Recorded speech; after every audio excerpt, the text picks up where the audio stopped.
Sheikh Al-Fulani wọ́n fẹ́ rìsífù otí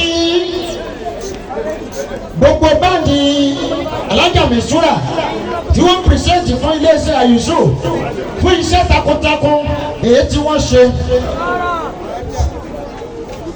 Ìyẹn Ayusu Travels and Tours Hajj and Umrah Services fi limited ṣe tó fi international kan òkè tọ́lọ̀ ọba mi gbé kalẹ̀ tí ò ní sí yìí wọ́n pétépèrò wọ́n ní kó wó ọlọ́run ní kò ní wó Ayusu a máa lọre a máa bọ̀ọ̀re a tún kérò tó pọ̀ lọ lọ́dún yìí iléeṣẹ́ náà kò sì ní tẹ̀tì olóògùn kò ní kó wa kò tiẹ̀ lè kó wa tó bá ń gbèrò pọ̀ fẹ́ kó wa ọlọ́kọ̀ yọ ẹsẹ̀ ìdànù kì í sáfẹ́ sa kì í wọ̀ fọwọ́ akọsí àmì tí ń túbà ní mọ́ká ní.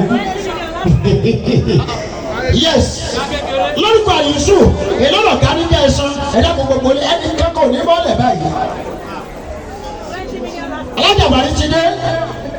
Alájàbárí ti dé mi ò ní wáyé tì máa mi sàmì number 1 ìyálà ìyá everybody tó bẹ̀ bá gbé gẹ̀ẹ́sì ìkẹ́ wọn á ya. Ọ̀sẹ́ni tí Al-Fulani pè nítorí owó tí wọ́n kọ̀ pé kò rí bẹ́ẹ̀ rí.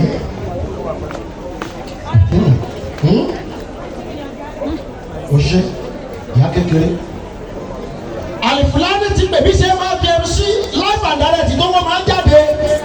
Ó tún ti pe Ayusu fún ní kájọ́ jókòó kí Misura ó yẹ aláàtì wò pé lórúkọ gbogbo management and staff Ayusu Travels and Tours Hajj and Umrah Services International Limited Enterprises.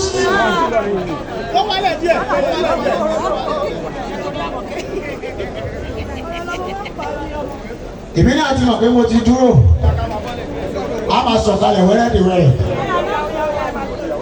sọ̀kalẹ̀ wẹ́rẹ́dìwẹ́rẹ́ Ayusu ẹ ṣé ojú òní tì yín solid cash yàtọ̀ sí tẹ̀.